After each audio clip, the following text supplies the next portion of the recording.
നമസ്കാരം. ഇന്നലെ രാത്രി 12 മണിയോടെയാണ് തിരുവനന്തപുരം വിഴിഞ്ഞം മുക്കോലയിലുള്ള ഒരു ബാറിൽ മദ്യപിച്ചു കൊണ്ടിരുന്ന രണ്ടുപേർ തമ്മിൽ വഴക്കുണ്ടാകുന്നത്. ഈ വഴക്കു കണ്ട് തൊട്ടടുത്തിരുന്ന് മദ്യപിക്കുകയായിരുന്ന സുമൻ എന്ന 37 വയസ്സുകാരനായ ഒരു ചെറുപ്പക്കാരൻ വിഷയത്തിൽ ഇടപെട്ട് പരിഹരിക്കാൻ ശ്രമിച്ചു. എന്നാൽ ഈ വഴക്കുണ്ടാക്കിയ അച്ചു എന്ന ക്രിമിനൽ അയാളെ ആക്രമിക്കുകയാണ് ചെയ്തത്. പ്രാണരക്ഷാർത്ഥം സുമൻ പുറത്തേക്കിറങ്ങി ഓടി. അച്ചുവും സഹോദരനും കൂടി അയാളെ നടു റോഡിലിട്ട് അതിക്രൂരമായി മർദ്ദിച്ചു കൊലപ്പെടുത്തി. ഇതേക്കുറിച്ച് DNA ന്യൂസ് മുമ്പ് വീഡിയോ ചെയ്തിരുന്നു. പക്ഷേ അതിനുശേഷമാണ് ഞെട്ടിപ്പിക്കുന്ന, മനസാക്ഷിയെ മരവിപ്പിക്കുന്ന, മനസ്സിൽ വിങ്ങലുണ്ടാക്കുന്ന ആ ദൃശ്യങ്ങൾ പുറത്തു വന്നത്. നമ്മുടെ കേരളത്തിലാണ് ഒരു ചെറുപ്പക്കാരനെ ഇത്തരത്തിൽ പരസ്യമായി ജനങ്ങളുടെ മുന്നിലിട്ട് തല്ലിക്കൊല്ലുന്നത്, അതും അതിക്രൂരമായി. സുമനോടൊപ്പം ഉണ്ടായിരുന്ന മദ്യപന്മാരൊന്നും ഈ വിഷയത്തിൽ ഇടപെടാനോ പ്രതികളെ പിടിച്ചു മാറ്റാനോ വന്നില്ല. അവരാരെങ്കിലും ഒരാൾ ഇടപെട്ടിരുന്നെങ്കിൽ ഇന്ന് സുമൻ എന്ന ചെറുപ്പക്കാരൻ ഇപ്പോഴും ജീവിച്ചിരിക്കുമായിരുന്നു. ഇവിടെ ഗുരുതരമായിട്ടുള്ള ഒരു കാര്യം, ഇത്തരം വിഷയങ്ങൾ ബാറുകളിൽ ഉണ്ടാകുമ്പോൾ അത് പരിഹരിക്കാനാണ് സുരക്ഷാ ജീവനക്കാരെ നിയമിച്ചിരിക്കുന്നത്. പൊതുവെ ശാന്ത സ്വഭാവികളും സമാധാനപ്രിയരുമായ പലരും മദ്യം ഉള്ളിൽ ചെന്നു കഴിഞ്ഞാൽ അക്രമാസക്തരാകുന്നത് നമ്മൾ കണ്ടിട്ടുണ്ട്. അത്തരക്കാരെ നിലയ്ക്ക് നിർത്താനാണ്, അല്ലെങ്കിൽ അവർ ഇത്തരത്തിലുള്ള ഒരു പ്രശ്നം ഉണ്ടാക്കുമ്പോൾ, അടിപിടിയോ അത്തരത്തിൽ വഴക്കോ മറ്റോ ഉണ്ടാക്കുമ്പോൾ അവരെ പറഞ്ഞ് സമാധാനിപ്പിക്കാനോ അവരെ പറഞ്ഞ് മാറ്റിവിടാനോ അല്ലെങ്കിൽ പോലീസിൽ വിവരമറിയിക്കാനോ ഒക്കെയാണ് ഇത്തരത്തിൽ സുരക്ഷാ ജീവനക്കാരെ അവിടെ നിയമിച്ചിരിക്കുന്നത്. പക്ഷേ ആ സുരക്ഷാ ജീവനക്കാരും ഇത്തരത്തിൽ ഈ ഒരു ക്രൂരമായ ദൃശ്യം കണ്ടുകൊണ്ട് നിൽക്കുകയായിരുന്നു എന്നുള്ളതാണ് ഏറ്റവും വിരോധാഭാസം. നാളെ എനിക്കോ നിങ്ങൾക്കോ ഈ ഒരു അവസ്ഥയുണ്ടായേക്കാം. ഈ കേസിൽ 4 പേരെ പോലീസ് അറസ്റ്റ് ചെയ്തിട്ടുണ്ട്. അനന്തു, അച്ചു എന്നീ സഹോദരന്മാരെയും മറ്റു 2 പേരെയുമാണ് പോലീസ് അറസ്റ്റ് ചെയ്തത്. ഈ പ്രതികളോടൊപ്പം പ്രതി ചേർക്കപ്പെടേണ്ട ചിലരുണ്ട്. അത് ആ ഹോട്ടലിലെ സുരക്ഷാ ജീവനക്കാരാണ്. ആ സുരക്ഷാ ജീവനക്കാർ കയ്യും കെട്ടി നോക്കി നിന്നതുകൊണ്ടാണ് ഇത്തരത്തിലൊരു ദാരുണ സംഭവം അവിടെ ഉണ്ടായത്. അതുമാത്രമല്ല, ഈ ഹോട്ടലിൻ്റെ മാനേജ്മെൻറ്റും ഇതിൽ ഉത്തരവാദിയാണ്. അവരാണ് ഇത്തരത്തിൽ നിരുത്തരവാദപരമായിട്ടുള്ള പെരുമാറുന്ന ഇത്തരം സുരക്ഷാ ജീവനക്കാരെ അവിടെ നിയമിച്ചത്. എന്തിനാണ് അവിടെ സുരക്ഷാ ജീവനക്കാരെ നിയമിച്ചത്?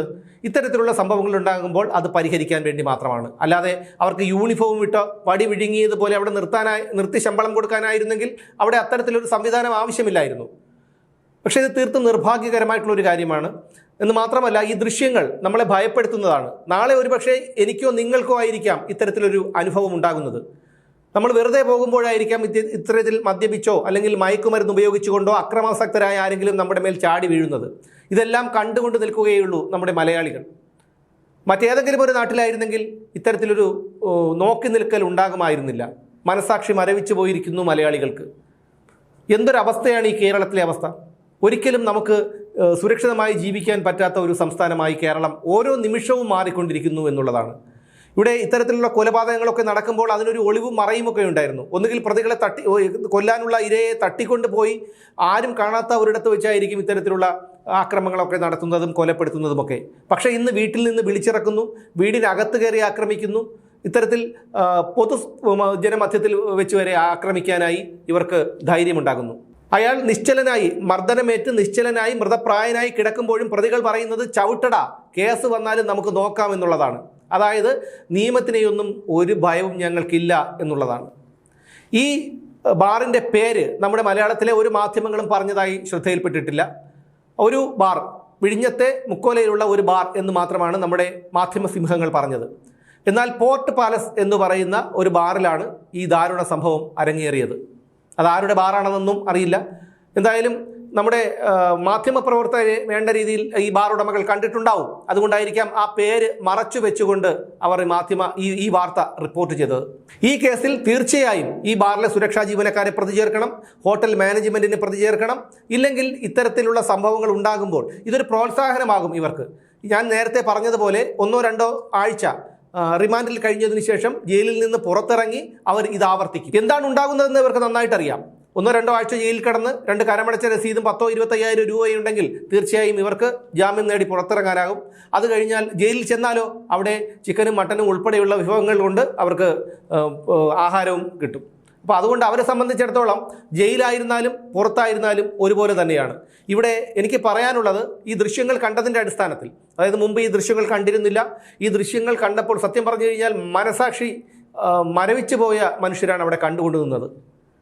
സത്യത്തിൽ മനസ്സിലൊരു വിങ്ങലാണ്. ഈ പറയുന്ന ചെറുപ്പക്കാരൻ, കൊല്ലപ്പെട്ട ചെറുപ്പക്കാരൻ സുമന് ഒരു കുടുംബമുണ്ടായിരിക്കാം. അയാൾക്ക് 37 വയസ്സാണ്. ഒരു കുടുംബമുണ്ടായിരിക്കാം. ഭാര്യയും അമ്മയും സഹോദരിയും ചെറിയ കുട്ടികളും ഉണ്ടായിരിക്കാം. അവരൊക്കെ അനാഥരായില്ലേ? മദ്യപിക്കാൻ വരുന്നവർ അവരുടെ ഒരു മാനസിക ഉല്ലാസത്തിനാണ് അവിടെ വരുന്നത്. അവിടെ ബാറുകളിൽ പോലും ഇത്തരത്തിൽ സുരക്ഷയില്ല എന്ന് കണ്ടു കഴിഞ്ഞാൽ എങ്ങനെയാണ് ഇവിടെ ഈ നാട്ടിൽ ജീവിക്കാൻ കഴിയുന്നത്?